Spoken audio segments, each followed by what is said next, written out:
pa naman ang dinner nila. Ito naman, carrots, pusa, tsaka yung palabasa. May chicken. Binarinit ko sa bawang, salt and pepper, maharap, tsaka cumin. Tapos ito luto na, i-mix natin at ibabalik natin ulit doon sa oven. Tapos lulutuin siya ulit.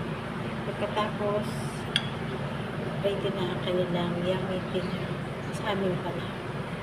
I-mix natin kasi yung ilalim hindi pa siya hindi pa siya luluto.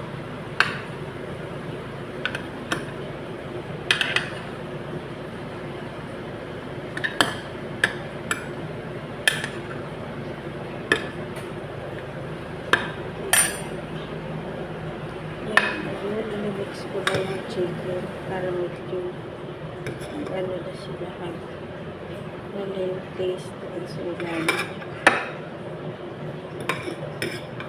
Kaya tapong na guys.